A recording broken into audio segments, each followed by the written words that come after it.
Romani mag'lubiyatdan qutqarib qolgan Shomurodovning o'yini qanday baholandi? Bir necha soat oldin Italiya A seriyasining 31-turdan o'rin olgan bahs o'z nihoyasiga yetdi. Ushbu turda Roma o'z uyida Turinning Yuventus klubini qabul qilib, 1-1 hisobidagi durangga imzo chekdi. Rimliklarning yagona golini hamyurtimiz Eldor Shomurodov o'z hisobiga yozdirib qo'ydi. Milliy terma jamoamiz sardori ikkinchi bo'limning avvalida Mats Hummels o'rniga maydonga tushib hisobni tenglashtirgan edi. Uning bugungi o'yindagi harakatlarini bir necha mashhur portallar turlicha baholadi.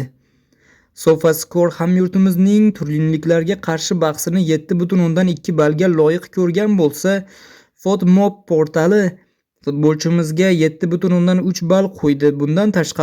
Bundan tashqari FlashScore nashri esa hujumchimizni 7,4 ballga loyiq ko'rdi.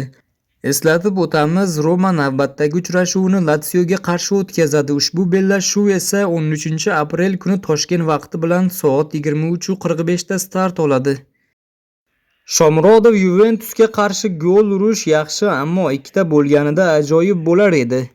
Milliy terma jamoamiz sardori va Roma hujumchisi Eldor Shomurodov yana bir bor jamoasi uchun kechaning qahramoniga aylandi. U Yuventusga qarshi o'yinda zaxiradan maydonga tushdi va muhim gol muallifi bo'ldi. Uchrashuv 1-1 hisobida yakunlandi. Uchrashuvdan so'ng Shomurodov DAZN telekanaliga quyidagi fikrlarni bildirdi. Zaxirada maydonga tushishdan oldin murabbiy Raneri menga Dovbikka yordam berishimni aytdi.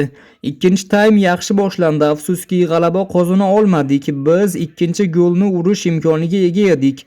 Biroq 1 ochko Yuventusga qarshi yaxshi. O'zbekistonlik futbolchi o'z golidan mamnun bo'lganini, ammo imkoniyatlar ko'proq bo'lganini qo'shimcha qildi.